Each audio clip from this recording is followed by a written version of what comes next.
Hello, welcome back to my channel. Our channel is psychology related content. Podcast episodes are just a podcast episode. പക്ഷേ ഇന്ന് കുറച്ചും കൂടെ serious ആയിട്ട് നമ്മളൊരു ഗസ്റ്റിനൊക്കെ വെച്ചിട്ട് ഒരു സ്പെഷ്യൽ ഗസ്റ്റിനൊക്കെ വെച്ചിട്ട് ഇന്നത്തെ പോഡ്കാസ്റ്റ് എപ്പിസോഡ് ചെയ്യാണ്. സോ ഈ ഗസ്റ്റിന്റെ പ്രത്യേകത എന്താണെന്ന് വെച്ച് കഴിഞ്ഞാൽ ഈ ഗസ്റ്റിനെ പറയാൻ ഞാൻ ആഗ്രഹിക്കുന്നത് എങ്ങനെയാണെന്ന് വെച്ച് കഴിഞ്ഞാൽ ഒരു അയൺ ലേഡി എന്നുള്ള രീതിയിലാണ് ഞാൻ എൻ്റെ ലൈഫിൽ കണ്ടിട്ടുള്ള ലൈക്ക് വൺ ഓഫ് ദ ഭയങ്കര കറേജിയസ് ആയിട്ടുള്ള ഒരു ലേഡിയാണ്. And it's none other than my mother Sajna.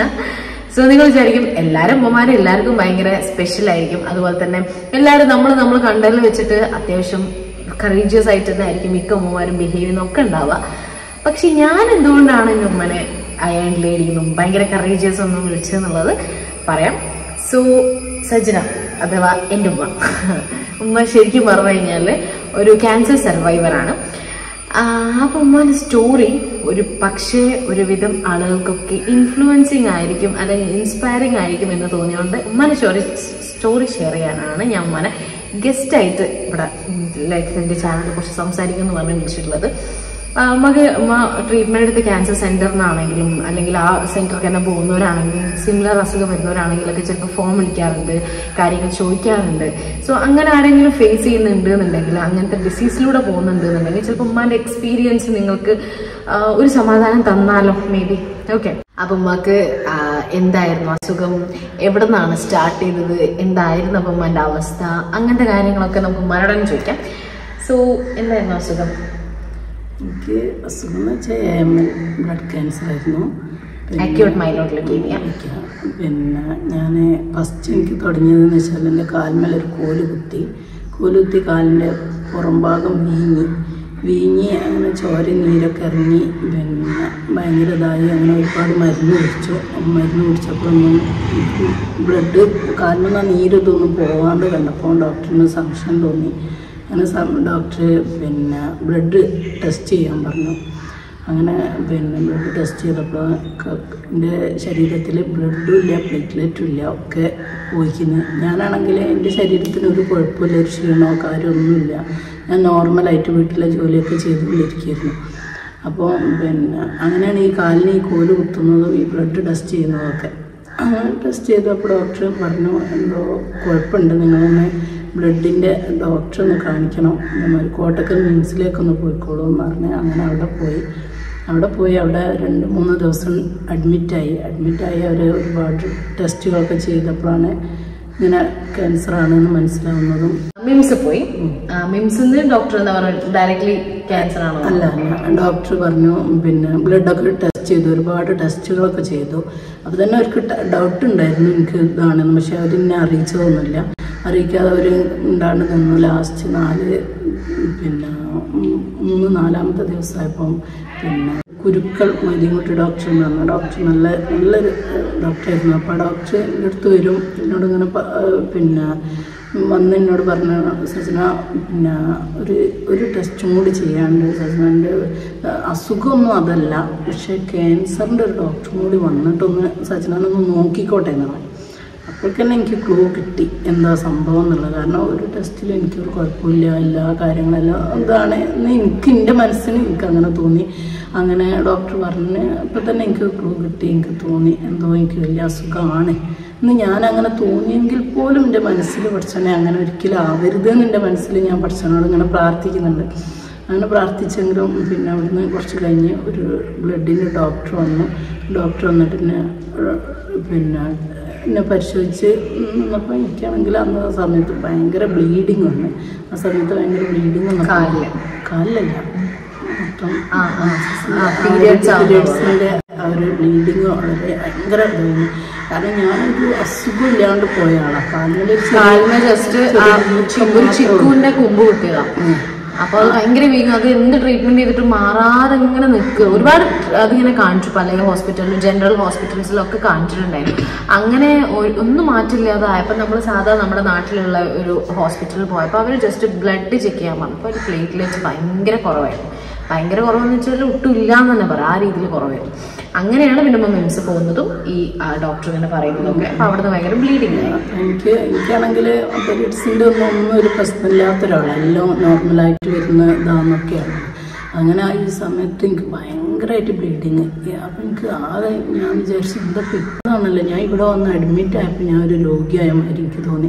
അതുവരെ ഞാൻ ഒന്നും ഒരു കാൽമ കോലുത്തിയതല്ലേ, അതൊരു വിഷയമല്ലല്ലോ. ഇപ്പം ഇന്ന് കഴിഞ്ഞ് നാളെ അങ്ങോട്ട് മാറും ആ ഒരു ഇതിലിങ്ങനെ ഞങ്ങൾ നിൽക്കാൻ. ഈ ഡോക്ടറും ഒരു സിസ്റ്ററും കൂടി വന്നപ്പോൾ ഞാൻ പറഞ്ഞു ഡോക്ടറോട്, എന്ത് ഡോക്ടർ, ഞാൻ ഇവിടെ വന്ന് അഡ്മിറ്റ് ആയ സമയത്ത് ഒരു കുഴപ്പമില്ലാത്ത ആളാണ്, ഇവിടെ വന്ന് അഡ്മിറ്റ് ആയതിൻ്റെ ശേഷം എനിക്ക് എന്തൊക്കെയാണ് അസുഖങ്ങൾ, എനിക്ക് ബ്ലീഡിങ് ആണ്, എനിക്ക് നന്നായിട്ട് ബ്ലഡ് എന്താ, അങ്ങനെ അങ്ങനെയൊക്കെ പറയുമ്പോൾ ഡോക്ടറിനോടൊന്നും സംസാരിക്കുന്നില്ല. ഒരു ഗൗരവത്തിൽ മുഖം വെച്ച് ഇങ്ങനെ നിന്ന് കഴിഞ്ഞപ്പോഴും ഞാൻ അങ്ങനെയല്ല ഡോക്ടറെ അടുത്തുനിന്ന് പ്രതീക്ഷിച്ചു. പക്ഷേ ഡോക്ടറൊന്നും സംസാരിച്ചില്ല.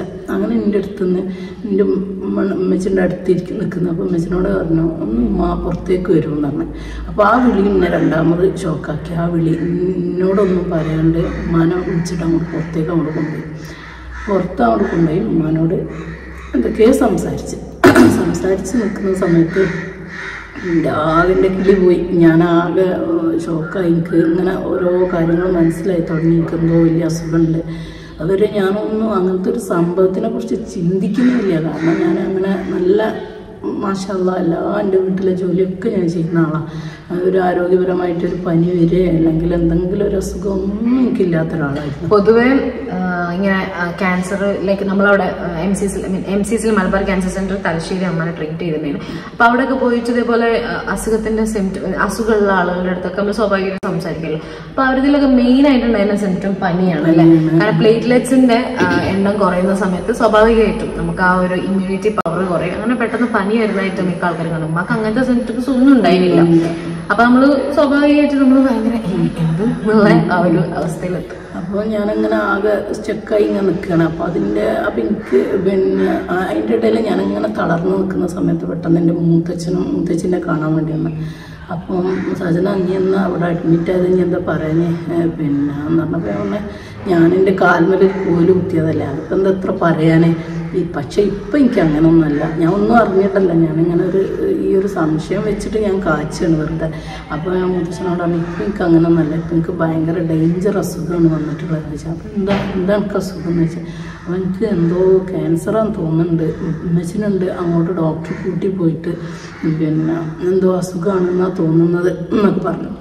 അപ്പോൾ മുത്തച്ഛൻ പറഞ്ഞാൽ ഇനി മിണ്ടാണ്ടിരിക്കുക, അങ്ങനെയൊന്നും പറയല്ലേ. അപ്പോൾ തന്നെ എനിക്ക് ഭയങ്കര സങ്കടമായി. അപ്പോൾ ഞാൻ പറഞ്ഞു എൻ്റെ ഭർത്താവ് മരിച്ചിട്ട് കുഴപ്പിച്ച് മരിച്ചിട്ട് 13 വർഷമായി. അപ്പോൾ അന്ന് ആ മരിക്കുന്ന സമയത്ത് ഞാൻ പറഞ്ഞിട്ടുണ്ടായിരുന്നു, മുത്തച്ഛനോട് ഞാൻ പറഞ്ഞിട്ടുണ്ടായിരുന്നു പിന്നെ എനിക്ക് വേണ്ടി ഒരു കബറ് കുത്തി വെക്കണം. പിന്നെ എനിക്ക് സത്യം പറയാൻ സങ്കടം വരിക അത് പറയുമ്പോൾ, കബറ് കുത്തി വെക്കണം എന്നൊക്കെ ഞാൻ പറഞ്ഞായിരുന്നു. അപ്പോൾ മൂത്തച്ഛനൊക്കെ പറഞ്ഞായി അങ്ങനെ ഒന്നും ചെയ്യാൻ പാടില്ല, ഇപ്പം അങ്ങനെയൊന്നും ഇല്ല, അങ്ങനെ കബറ് കുത്തി വെക്കുന്ന പരിപാടിയൊന്നും ഇല്ല, പിന്നെ ഇപ്പം അതൊന്നും ഇല്ല എന്ന് പറഞ്ഞ് എന്നെ വെറുതെ പറഞ്ഞ് തിരിപ്പിച്ചു. അപ്പോൾ ഞാൻ മൂത്തച്ഛനോട് ഞാൻ പറഞ്ഞു ഞാൻ അന്നേ എന്നോട് പറഞ്ഞല്ലായിരുന്നു എൻ്റെ ഹസ്ബൻഡിൻ്റെ അടുത്ത്, എൻ്റെ ഭർത്താവിൻ്റെ അടുത്ത്, പിന്നെ ഷോക്കാൻ്റെ അടുത്ത് പിന്നെ എനിക്ക് കബറ് കുത്തണം എന്ന് ഞങ്ങളോട് പറഞ്ഞല്ലായിരുന്നു, നിങ്ങളന്ന് ചെയ്തില്ലല്ലോ. ഇപ്പം എന്താ പറയുക, ഇപ്പോൾ പിന്നെ ഇപ്പം എന്തായി, അങ്ങനെ ഇപ്പം എനിക്കിപ്പോൾ അസുഖമായില്ലേ എന്നൊക്കെ ഇങ്ങനെ പറഞ്ഞു. ഞാൻ പറഞ്ഞു സജനം മിണ്ടാണ്ടിരിക്കുക, അങ്ങനെയൊന്നുമില്ല, അതൊന്നുമില്ല എന്നൊക്കെ പറഞ്ഞു. അവിടെ നിന്ന് കുറച്ച് കഴിഞ്ഞപ്പോൾ ഡോക്ടർ പിന്നെ ഈ കുരുക്കൾ എന്ന് പറഞ്ഞ മൊയ്തീൻകുട്ടി കുരുക്കൾ, ആ ഡോക്ടറും കൂടെ പെട്ടെന്ന് അങ്ങോട്ട് കയറിയത്.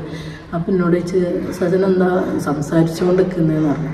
അപ്പോൾ ഞാൻ പറഞ്ഞു ഞാൻ മുത്തച്ഛനോട് എൻ്റെ രോഗത്തിനെ കുറിച്ചൊക്കെ സംസാരിക്കാം. ഞാനപ്പോൾ ഒക്കെ വെറുതെ ഇങ്ങനെ പറയുകയാണ്, എൻ്റെ മനസ്സിൻ്റെ ഉള്ളിൽ എവിടെയോ എനിക്ക് അസുഖമൊന്നും ഉണ്ടാവില്ല എന്നിങ്ങനെ വരുന്നുണ്ടെങ്കിൽ പോലും പിന്നെ ഞാനിങ്ങനെയൊക്കെ വലിയ വീമ്പിളക്കുകയാണ് ഇങ്ങനെ ഒരിച്ചിരി വെച്ചിട്ട്. ഒന്നും ആരും എന്നോട് എനിക്ക് ക്യാൻസറാണെന്ന് ആരും പറഞ്ഞിട്ടില്ല. ചെറിയ സിഗ്നൽ വെച്ചിട്ട് ഞാൻ സംസാരിക്കണതൊക്കെ. അങ്ങനെ ഡോക്ടർ വന്ന് ഡോക്ടറിനോട് ചോദിച്ചു എന്താ സജന സംസാരിക്കുന്നത് എന്താണെന്ന് ചോദിച്ചു. അപ്പോൾ ഞാൻ പറഞ്ഞു ഞാൻ എൻ്റെ അസുഖത്തിനെ കുറിച്ച് സംസാരിക്കുന്നു. അതിന് സജനാക്ക് എന്താ അസുഖം എന്ന് ചോദിച്ചു. അപ്പോൾ ഞാൻ പറഞ്ഞു സാർ എന്നെ മറച്ച് വെക്കണ്ട, എനിക്ക് മനസ്സിലായിട്ടുണ്ട്, എനിക്ക് രോഗം ഇതാണ് എന്നുള്ളത്, ക്യാൻസറാണെന്ന് എനിക്ക് മനസ്സിലായിട്ടുണ്ട്. ഇതിൻ്റെ അവസ്ഥ എന്താണെന്ന് ഡോക്ടർ പറഞ്ഞു, സ്റ്റേജ് ഏതാണെന്നുള്ളത് പറഞ്ഞു തന്നാൽ മതി, ഞാൻ എങ്ങനെയാണ് എനിക്ക് ചികിത്സിച്ചിട്ട് കാര്യമുണ്ടോ ഇല്ലേ എന്നുള്ളത് മാത്രം എനിക്ക് പറഞ്ഞു തന്നാൽ മതി, ബാക്കിയൊക്കെ ഞാൻ അറിഞ്ഞിട്ടുണ്ടെന്നാണ്. അപ്പോൾ ഡോക്ടർ അങ്ങോട്ട് അവിടെ ഇരുന്ന് കസാലിട്ട് അവിടെ ഇരുന്ന്. അപ്പം എന്നോട് പറഞ്ഞു എന്താ സജന വിചാരിച്ച് വെച്ചിരിക്കുന്നത്, അതിന് മാത്രമൊന്നും അസുഖമൊന്നും സജനാക്ക് വന്നിട്ടില്ല, ഒരു അപ്പം ഞാൻ ആദ്യമായിട്ട് ഡോക്ടർ തൊള്ളേന്ന് കേൾക്കണം. അപ്പം എന്നോട് ഡോക്ടർ തന്നെ പറഞ്ഞു, സസാക്ക് ചെറുതായിട്ടൊരു ക്യാൻസറിൻ്റെ ഒരു ചെറിയ ശാഖ കാണുന്നുണ്ട് എന്ന്. ഞാനപ്പോൾ അല്ലാണ്ട് തകർന്ന് ഞാൻ പറയുന്നുണ്ടെങ്കിലും ഞാൻ ഒരിക്കലും പ്രതീക്ഷിക്കുന്നില്ല അങ്ങനെ അവിടെ ആ ഒരു രോഗത്തിനെ കുറിച്ച് അവിടെ കേൾക്കരുത് എന്നുള്ളത് ഞാൻ ഉള്ളതുകൊണ്ട് ഇങ്ങനെ പറയുന്നുണ്ട്. അതങ്ങോട്ട് കേട്ട നിമിഷം ഞാൻ ആകെ തകർന്നു. എന്നാലും ഞാൻ തളരാണ്ട് ഞാൻ നിന്നു. അങ്ങനെ ഡോക്ടറിനോട് പറഞ്ഞ് ചെറുതായിട്ട് സജന. പക്ഷേ ആ ഡോക്ടർ ഒരു വാക്കിനെ വല്ലാണ്ട് എനിക്ക് ഭയങ്കര ഒരു മോട്ടിവേഷനായി. ഡോക്ടറിനോട് പറഞ്ഞു, സജന പേടിക്കണ്ട, സജനക്ക് ചെറുതായിട്ടൊരു അസുഖം വന്നിട്ടുള്ളത്, രോഗത്തിൻ്റെ ഒരു തുടക്കം മാത്രമാണ്. അപ്പോൾ സജന പോയിട്ട് ചികിത്സിക്ക്, പിന്നെ സജനക്ക് ഇതിൽ നിന്ന് രക്ഷപ്പെടാൻ കഴിയും. കുറച്ച് മുടി പോകും, അല്ലാത്ത കുഴപ്പങ്ങളൊന്നും ഉണ്ടാവില്ല. നല്ല ധൈര്യമായി നിന്നാൽ മതി. ഇതിന് മെയിനായിട്ട് വേണ്ടത് ധൈര്യമാണ്. അപ്പോൾ അതുകൊണ്ട് അതായിട്ട് മാത്രം നിന്നാൽ മതി കാരണം അപ്പോൾ അതിനെ വല്ലാണ്ടൊരു ഭയങ്കര ഒരു സമാധാനം. അതായത് എന്തായാലും ഞാൻ മരിക്കുകയാണ്, ക്യാൻസറിന് കേട്ടാൽ അവിടെ മരണം, ആ ഒരു ചിന്ത എല്ലാവരും മനസ്സിലും അങ്ങനത്തെ ഒരു ചിന്ത അല്ലേ. അപ്പോൾ ആ ഒരു ഇതിൽ നിന്ന് എനിക്ക് ചെറിയൊരു കച്ചിത്തിരുമ്പ് കിട്ടിയ മാതിരിയായി ഡോക്ടർ ആ ഒരു വാക്ക്.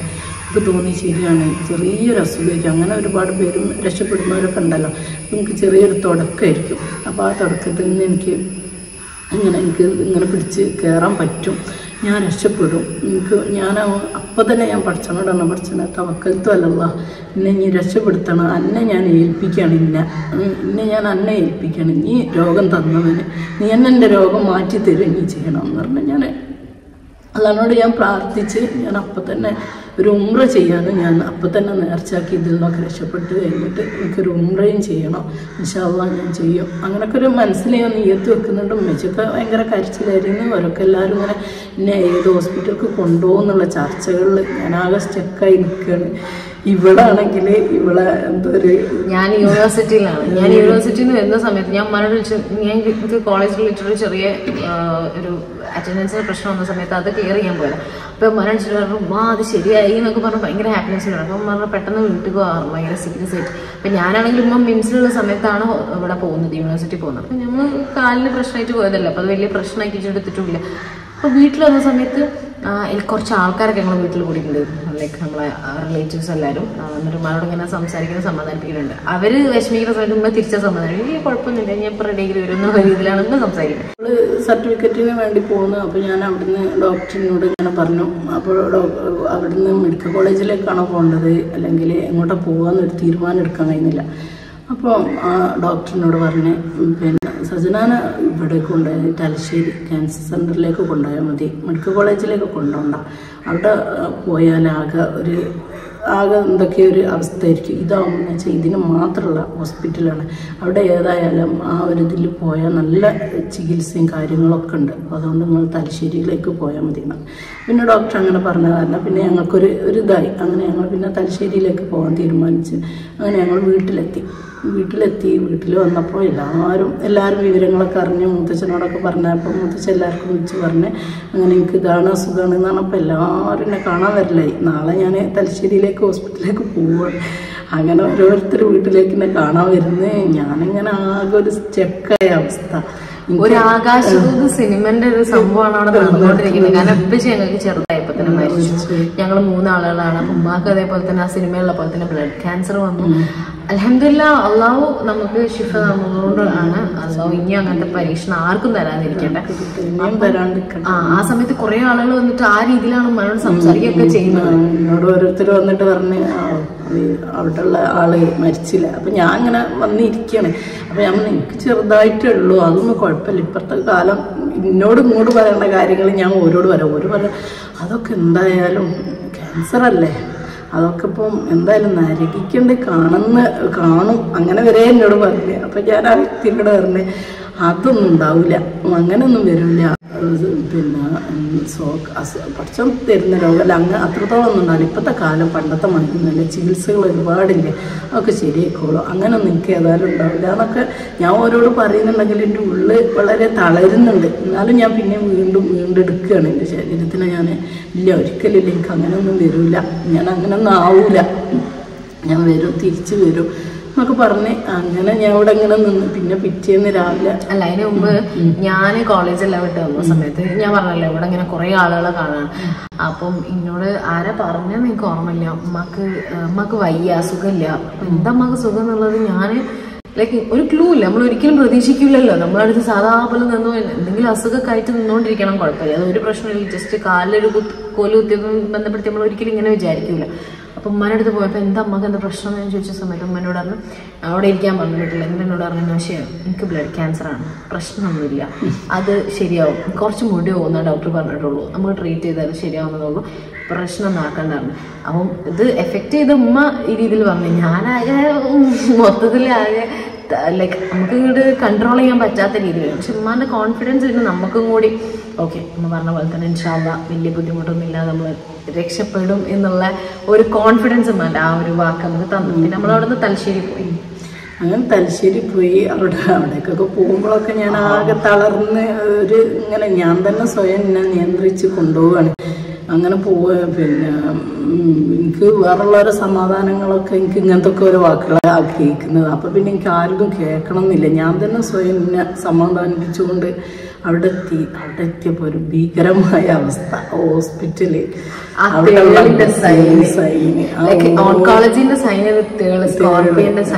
ഇപ്പം തലശ്ശേരിയൊക്കെ കുറെ ഉഷാറാക്കി നല്ല ഇതൊക്കെ. അന്നൊക്കെ ഒരു എത്ര നല്ലതാണെങ്കിലും അത് മോശമായിട്ടാണ്. പിന്നെ അതല്ല റൂമുകളൊക്കെ ഒരു ഇടുങ്ങി ഓരോ റൂമുകളൊക്കെ ഇങ്ങനെ കാണുമ്പോൾ തന്നെ നമുക്കൊരു ഭീകരാവസ്ഥ. അങ്ങനെ അവിടെ എത്തിയപ്പോൾ ഞങ്ങനെ ടെസ്റ്റ് ചെയ്ത് ഒരു ചെറിയ റൂമിലേക്ക് നമ്മൾ കൊണ്ടുപോയി. എന്നെ ടെസ്റ്റ് ചെയ്ത് എൻ്റെ കൂടെ കൂട്ടിയത് ഇവളെയാണ്. ഇവളവിടെ നിന്ന് അങ്ങോട്ട് കരയാൻ തുടങ്ങി. അല്ല കരയാനല്ല, നമ്മള് റിസൾട്ട് വരുന്നവരെ നമുക്കൊരു പ്രതീക്ഷ ഉണ്ട്. ലൈക്ക് ഇല്ല അങ്ങനെ പ്രശ്നമാവില്ല, ഇതിന്റെ സ്പെഷ്യലൈസ്ഡ് ആയിട്ടുള്ള സ്ഥലത്തല്ല നമ്മൾ പോകുന്നത്, അവരെന്തായാലും ഇതല്ലാതെ വേറെ എന്തെങ്കിലും ആയിരിക്കും എന്ന് പറയുമായിരിക്കും. അപ്പൊ ബ്ലഡ് ക്യാൻസർ ഒന്നും എന്തായാലും വരില്ല. കാരണം നമ്മളൊക്കെ സംബന്ധിച്ച് നമുക്ക് അതിനെ കുറിച്ച് അധികം അറിവില്ലാത്തതുകൊണ്ട് നമ്മൾ ഇങ്ങനെ ഒരു സംഭവം വന്നാൽ പിന്നെ മരിക്കുക ആ ഒരു രീതിയിൽ നമ്മളൊന്ന് മനസ്സിലാക്കി വെച്ചിട്ടുള്ളൂ. അപ്പം ഡോക്ടർ പറഞ്ഞു ബ്ലഡ് ക്യാൻസർ ആണ് ഉമ്മാക്ക് എന്നുള്ളത് പറഞ്ഞു. അതായത് ഉമ്മാൻ്റെ അടുത്ത് നേരെ പറയാതെ നമ്മൾ കൂടെ പോകുന്ന ബൈസ്റ്റാൻഡേഴ്സിൻ്റെ അടുത്താണല്ലോ പറയുന്നത്. ഞാനാണ് ആ സമയത്ത് കൂടെ പോയത്. ബ്ലഡ് ക്യാൻസർ പറഞ്ഞപ്പോൾ ഞാൻ കൂടെ കയറിയത് ഒരുപാട് ആളുണ്ട്. ഉള്ളിൽ ഒരാളെ കയറാൻ പറ്റുള്ളൂ. അപ്പം ഞാനാണ് കയറിയത്. അപ്പോൾ ഡോക്ടർ ഇങ്ങനെ ബ്ലഡ് ക്യാൻസർ ആണ് ഉമ്മാക്ക് നിൻ്റെ അടുത്ത് പറഞ്ഞ സമയത്ത് ഓ മൈ ഗോഡ് ഞാൻ ഭയങ്കര കരച്ചിൽ. എന്നിട്ട് ഉമ്മാനെ സമാധാനിപ്പിക്കാൻ പോകണ്ട ഞാൻ എന്നെ സമാധാനിക്കാൻ ഉമ്മ വന്നു സമാധാനിപ്പിക്കാൻ വേണ്ടിട്ട്. ഞാൻ എന്നിട്ട് പറഞ്ഞു ഇവള് സൈക്കോളജിക്കൊക്കെ പഠിക്കുന്നത് ഡോക്ടറെ അന്നേ പഠിക്കുന്നുണ്ടാവും അവ പഠിക്കുന്നത്. പക്ഷെ അവൾക്കൊരു ധൈര്യമില്ല, അവള് കരയുന്നുണ്ടല്ലേ.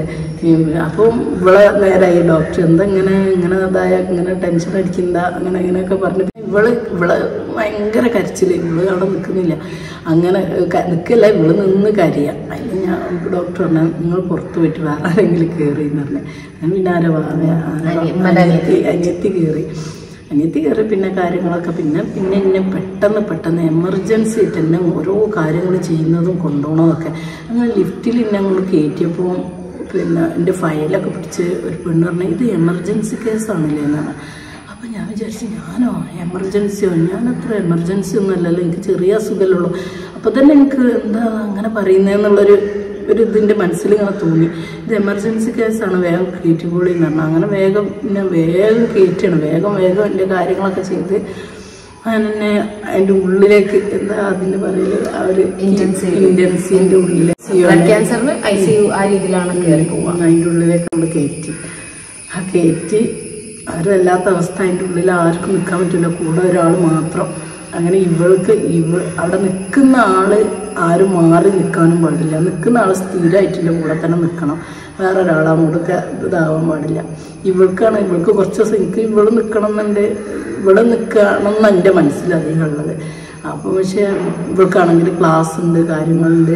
സ്റ്റാർട്ടിങ്ങിൽ ഞാൻ തന്നെ നിന്നത് ആ ഒരു സമയത്ത് ഫസ്റ്റ് അന്ന് എനിക്ക് എന്തൊക്കെ ലീവും കാര്യങ്ങളൊക്കെ ആയിരുന്നു. അപ്പൊ ഞാനൊരു മൊമെന്റ് എത്തിയപ്പോൾ മനോട് ഫസ്റ്റ് ഞങ്ങൾ ഇവിടെ കയറിയപ്പോൾ തന്നെ ഇന്റൻസീവിൽ കയറിയ സമയത്ത് തന്നെ ഇവിടുത്തെ അന്തരീക്ഷം ഇപ്പൊ പറഞ്ഞല്ലോ, നമ്മൾ ഇന്റൻസീവിൽ ആക്ച്വലി ഭയങ്കര നീറ്റ് ആൻഡ് ഭയങ്കര വൃത്തിയുള്ള ഇതാണ്. കാരണം അങ്ങനെ ഒരു ബ്ലഡ് ക്യാൻസറസ് ആയിട്ടുള്ള ഏത് പേഷ്യൻസിനെ അങ്ങനെ തന്നെയാണ്, ഭയങ്കര നീറ്റ് ആയിട്ടുള്ള സ്ഥലത്ത് തന്നെ അവർ ടേക്ക് കെയർ ചെയ്യാൻ പാടുള്ളൂ. പക്ഷെ ബ്ലഡ് ക്യാൻസർ ആകുമ്പോൾ കുറച്ചും കൂടെ എയർ കണ്ടീഷൻ ചെയ്ത റൂമിലൊക്കെ നിൽക്കേണ്ടത്. അപ്പം അങ്ങനത്തെ സെറ്റപ്പും കാര്യങ്ങളൊക്കെ തന്നെയാണ്. പക്ഷെ നമ്മുടെ മൈൻഡ് സെറ്റ് ഓക്കെ അല്ലല്ലോ.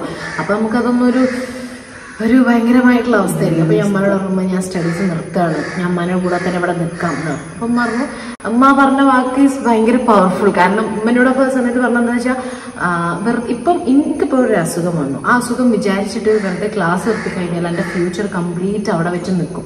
അതുകൊണ്ട് എനിക്ക് ഇൻഷാല്ലാ നാളെ അസുഖം മാറും, അല്ലെങ്കിൽ പിറ്റേ ദിവസം അസുഖം മാറും. അത് വിചാരിച്ചിട്ട് ക്ലാസ് നിർത്താൻ നിൽക്കരുത്, ക്ലാസ് കണ്ടിന്യൂ ചെയ്തോ, ഇവിടെ വേറെ ആരെങ്കിലും മമ്മി ആരെങ്കിലും നിന്നോളൂ, ഒരാളെ നിന്നോളൂ എന്നുള്ള രീതിയിൽ ഉമ്മ പറഞ്ഞിട്ടാണ് ഞാൻ കണ്ടിന്യൂ ചെയ്യാൻ തന്നെ തീരുമാനിച്ചത്. അല്ലാതെ ഇവിടെ സൈക്കോളജിസ്റ്റ് നൗഷിജ എന്ന് പറഞ്ഞിട്ടുള്ള ആ ഒരു സംഭവം ഉണ്ടാവാൻ സാധ്യത ഉണ്ടായിരുന്നില്ല.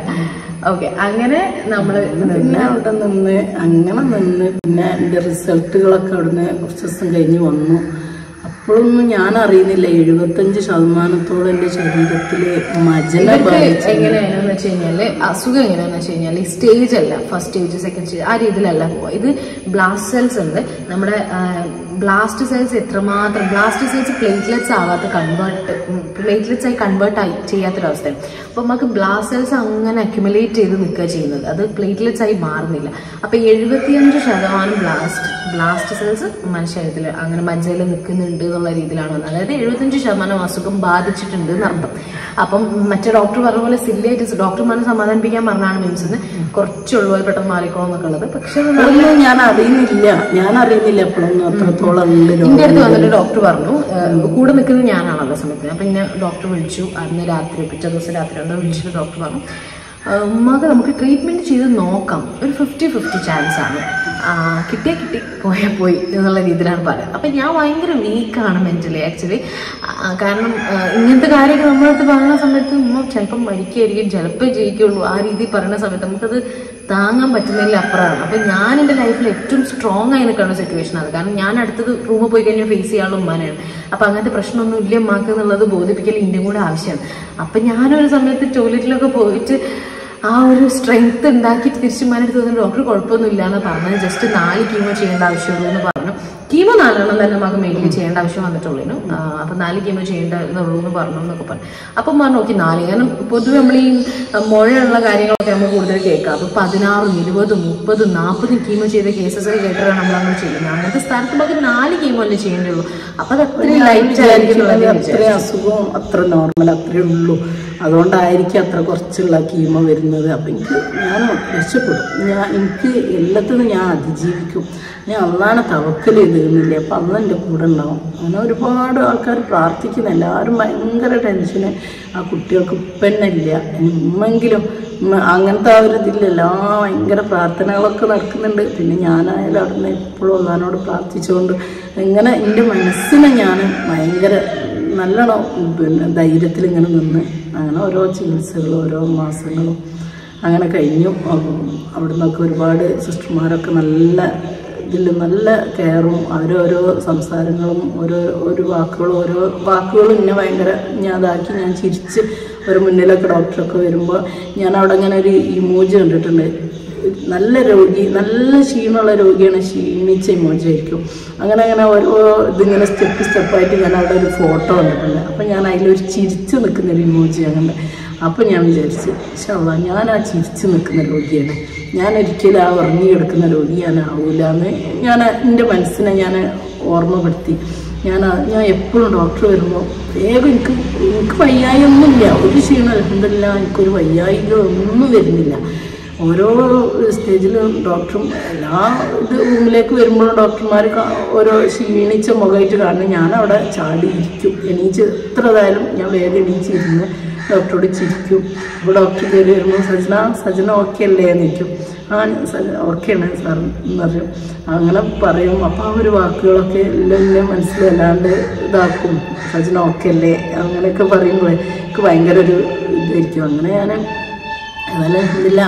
സജന ഓക്കെ അല്ലേന്നല്ല, സജന ഓക്കെ ആണ് എന്നാണ് പറഞ്ഞത്. അപ്പൊ ഞാനൊക്കെ ഉമ്മാനോട് ഉമ്മ ഫുഡ് ആക്കി ഉമ്മ ഇപ്പൊ പറയും ലൈക്ക് സൈഡ് എഫക്ട്സ് എന്തായാലും കുറച്ച് ഉണ്ടാവും. കീമോ ചെയ്ത് വരുമ്പോൾ നമുക്ക് ചെറിയ രീതിയിൽ ഭക്ഷണം കഴിക്കാൻ വേണ്ടായി അങ്ങനത്തെ രീതിയിലൊക്കെ. അപ്പൊ അമ്മയോട് പറയുമ്പോൾ ഭക്ഷണം കഴിക്കും. നമ്മൾ ചെറിയ കുട്ടികളോട് ഉമ്മാര് പറയുന്ന രീതിയിലേന് ആ സമയത്ത് അപ്പൊ ഭക്ഷണം കഴിക്കുക. അപ്പൊ ആ സമയത്ത് ഉമ്മക്ക് കഴിക്കാൻ കഴിയില്ല, എന്നാലും ഉമ്മ മാക്സിമം ട്രൈ ചെയ്യുന്നുണ്ടായിരുന്നു. അങ്ങനെ ഉമ്മ കഴിക്കുമ്പോൾ അപ്പൊ ഞാൻ പറയുമ്പോൾ വയ്യാണ്ടാവട്ടെ അവൻ കഴിച്ചു നോക്കി, വെറുതെ ഹെൽത്ത് ലൈക്ക് വീക്കാണ് ഒരവസ്ഥ വരും ഭക്ഷണം കഴിച്ചിട്ട്. അപ്പം അമ്മ അങ്ങനെ പറഞ്ഞു, ഡോക്ടർ പറഞ്ഞിട്ടില്ലേ സജിന ഓക്കെ ആണെന്നാണ് ഡോക്ടർ പറഞ്ഞത്. അപ്പം അമ്മ കൂടെ കൂടെ ആ ഒരു സെന്റൻസ് ഇങ്ങനെ പറയുന്നുണ്ടായിരുന്നു. അപ്പൊ സജിന ഓക്കെ ആണ് എന്നുള്ള ആ ഒരു പെർട്ടിക്കുലർ ഡയലോഗ് ഉമ്മക്ക് എത്രമാത്രം ആ ഡോക്ടർ പറഞ്ഞത് എത്രമാത്രം ലൈക്ക് മനസ്സിൽ തട്ടിയിട്ടുണ്ടായിരുന്നു എന്നുള്ളത് ഫീൽ ചെയ്തിട്ടുണ്ടായിരിക്കും. അപ്പൊ ആ സമയത്ത് നമ്മൾ റൂമിൽ ഇങ്ങനെ സജിന ഓക്കെ ആണ്, ഞങ്ങൾ അഡ്മിറ്റ് ചെയ്ത റൂമിൽ സജിന ഓക്കെ ആണ് എന്ന് എഴുതി വെക്കുന്നുണ്ട്. അതായത് ഉമ്മ രാവിലെ എണീക്കുന്ന സമയത്ത് നേരെ കാണുന്നത് സജിന ഓക്കെ ആണെന്ന്. അപ്പൊ ഞാൻ അങ്ങനെ അത് പോയിട്ട് ജസ്റ്റ് ഒരു ഇൻസുലേഷൻ ടൈപ്പിൽ ജസ്റ്റ് സജിന ഓക്കെ ആണെന്ന് എഴുതി നേരെ ഇങ്ങനെ റൂമിൽ ഇങ്ങനെ ഒട്ടിച്ചൊക്കെ വെക്കുന്നുണ്ടായിരുന്നു. ഉമ്മ എപ്പം പറഞ്ഞു കഴിഞ്ഞാൽ ഞാൻ എന്തെങ്കിലുമൊക്കെ സംസാരിക്കുന്ന സമയത്ത് ഉമ്മ പറയും സജിന ഓക്കെ ആണ്, അല്ലാതെ ഡയലോഗ് അടിക്കാൻ വരില്ല, സജിന ഓക്കെ ആണെന്ന് പറയലുണ്ടായിരുന്നു. അങ്ങനെ എന്തില്ല, അങ്ങനെ കീമോ ഒക്കെ കഴിഞ്ഞ് 4 കീമോ എന്തില്ല, അങ്ങനെ ഒരു വലിയ കുഴപ്പങ്ങളൊന്നും ഇല്ലാണ്ട് അങ്ങനെ കഴിഞ്ഞു പോയി. അപ്പം ആ സമയത്ത് ഡോക്ടറിനോട് വന്ന് പറഞ്ഞു ഇതേപോലെ സജിനക്ക് മജ മാറ്റി വെക്കേണ്ടി വരും. എൻ്റെ റിസൾട്ട് വന്ന് കണ്ടപ്പോഴാണ് മനസ്സിലായത്. അപ്പോൾ പിന്നെ മജ മാറ്റി വെക്കേണ്ടി വരും. അപ്പോൾ അതിന് നല്ല കാര്യം അതാണ്, കീമോ ചെയ്ത് ശരീരം വെറുതെ ക്ഷീണിപ്പിക്കേണ്ട. ഈ മജ മാറ്റി വെക്കുമ്പോൾ ഇങ്ങനെ കീമോ ചെയ്യേണ്ട ആവശ്യമില്ല. ഫസ്റ്റ് കീമോ സ്റ്റാർട്ടിങ്ങിലാണ് എന്നോട് പറഞ്ഞത്, ഇങ്ങനെ കീമോ ചെയ്ത് ക്ഷീണിപ്പിക്കേണ്ട, പിന്നെ ശരീരം ക്ഷീണിപ്പിക്കേണ്ട, മജ അങ്ങോട്ട് മാറ്റി വെച്ചാൽ സജിനൻ്റെ ശരീരം ഓക്കെ. പിന്നെ മനസ്സിലായി ഇവരെന്താ ഇങ്ങനെയൊക്കെ പറയുന്നത്, എനിക്ക് മജ ഒന്ന് മാറ്റി വെക്കേണ്ടി വരും, എനിക്ക് കീമോ ചെയ്താൽ തന്നെ മാറും. വെറുതെ എന്നോട് ഇങ്ങനെ പറയും. ഇച്ചിരി രോഗമല്ലേ ഉള്ളൂ എനിക്ക്, അപ്പോഴൊന്നും ഞാൻ അറിയുന്നില്ല എനിക്ക് ശരീരത്തിൽ ഇത്രത്തോളം രോഗം ഉണ്ടെന്നൊന്നും ഞാൻ അറിയുന്നില്ല. അപ്പം ഞാൻ ഉണ്ടായിരുന്നു എന്നുള്ളതൊന്നും ഞാൻ അറിയുന്നില്ല. അപ്പം ഇവരിങ്ങനെ പറഞ്ഞപ്പോൾ ഞാൻ പറഞ്ഞ എനിക്ക് അത്ര വേണ്ട ഡോക്ടർ, എനിക്ക് കീമോ ചെയ്താൽ പോരെ, കീമോ ചെയ്ത് നോക്കിയപ്പോൾ അപ്പം എന്നോട് ഇങ്ങനെ പറഞ്ഞു നല്ലത് അതാണ് കേട്ടോ. സിസ്റ്റർമാരൊക്കെ പറയും സജിന മജ മാറ്റാണ് കേട്ടോ നല്ലത്, ഓർക്കായാലും പിന്നെ ഓവറായി നിർബന്ധിക്കാൻ വയ്യല്ല. അപ്പോഴൊക്കെ ഞാൻ വിചാരിക്കും ഇത് വെറുതെ എന്തോ പറയണം, എനിക്ക് എന്തെങ്കിലും വേറെ എന്തെങ്കിലും വെറുതെ എന്നെ മജ മാറ്റണം, എനിക്ക് അതിനകത്ത് അസുഖങ്ങളൊന്നും ഇല്ലല്ലോ, പിന്നെ എന്തിനാ അങ്ങനെ മാറ്റേണ്ട ആവശ്യം, വെറുതെ പറയായിരിക്കും. അപ്പോൾ ഞാൻ പറയുവാണ് സാറ് എനിക്ക് കീമോ ചെയ്താൽ മതി, കീമോ ചെയ്ത് നോക്കിയാൽ പോരെ എന്നൊക്കെ പറഞ്ഞ് അങ്ങനെ പറയുന്നുണ്ടെങ്കിലും ഞാൻ അങ്ങനെ പഠിച്ചവനോട് പറയും, പഠിച്ചവൻ എൻ്റെ കീമോയിൽ തന്നെ എൻ്റെ അസുഖം മാറ്റി തരണം. അങ്ങനെ ഫസ്റ്റ് കീമോ ചെയ്തപ്പോൾ തന്നെ എൻ്റെ ശരീരത്തിൽ ഫുള്ള് ക്യാൻസർ. പിന്നെ ഞാൻ കുറച്ച് അറിയൽ തുടങ്ങി എൻ്റെ ശരീരത്തിൽ ഇത്ര ഉള്ളൂ എന്നുള്ളതൊക്കെ. അതായത് 4 കീമോ ഉണ്ടല്ലോ, ഫസ്റ്റ് കീമോ കഴിഞ്ഞാൽ നമ്മൾ ഓരോ കീമോ കഴിഞ്ഞാൽ വീട്ടിൽ ഇങ്ങനെ വരും. മുടി പോയ എക്സ്പീരിയൻസ് അത് ഒരുപാട്. അങ്ങനെ ഫസ്റ്റ് കീമോ ചെയ്യുമ്പോൾ തന്നെ മുടി പോയി, മുടി ഭയങ്കര വിഷമം. പിന്നെ ഞാൻ വിചാരിച്ചു മരിക്കാൻ നിൽക്കുന്ന ആൾക്കെന്ത് മുടി, ഏതായാലും മരണത്തിലേക്ക് ഇങ്ങനെ ആ ഒരു ചിന്ത വെച്ച് ഇങ്ങനെ നിൽക്കില്ല. അങ്ങനത്തെ ഒരാൾക്ക് ഇപ്പം എത്ര നല്ല ഞാൻ മരിക്കൂല ഞാൻ ഇതാവെന്ന് പറഞ്ഞാൽ പോലും നമ്മളൊരു വശത്ത് എവിടെയോ ഉണ്ട് മരിക്കുമോ എന്നുള്ള പേടിയൊക്കെ ഉണ്ട്. പിന്നെ അങ്ങനെ മുടി ഇങ്ങനെ ഊരിങ്ങനെ പോരലൊടുങ്ങി, മുടി ഒന്നായിട്ട് ഇങ്ങനെ ഓരോ കീമോ ചെയ്യുന്നതിനനുസരിച്ച് ആ ഫസ്റ്റ് കീമോയിൽ തന്നെ ഇങ്ങനെ ഊരിങ്ങനെ പോകുന്നു. പിന്നെ അതൊക്കെ പിന്നെ ഒരു ക്യാൻസർ ഉണ്ടായി കഴിഞ്ഞാൽ ഏറ്റവും വിഷമിപ്പിക്കുന്ന ഒരു ഘടകം ആ മുടി പോകുന്നത്. നമ്മൾ മുടിന് എത്ര ഇമ്പോർട്ടൻസ് കൊടുക്കുന്നോണ്ടല്ല, പക്ഷെ നമ്മുടെ രൂപം ഇങ്ങനെ മാറുമ്പോൾ നമുക്കത് നമ്മളെ തന്നെ നമ്മളൊരു മുടി അങ്ങോട്ട് പോകുമ്പോഴാണ് നമ്മളൊരു ശരിക്കൊരു ക്യാൻസർ പേഷ്യൻ്റായി അത് മാറുന്നത്. അപ്പൊ നമ്മളെ മുഖത്തിന്റെ രൂപമൊക്കെ അങ്ങോട്ട് മാറും. ഐലാഷസ് പോകാൻ തുടങ്ങും, പിരികം കട്ടി പറയും, ചിലർക്ക് പിരികം പറ്റ പോകും.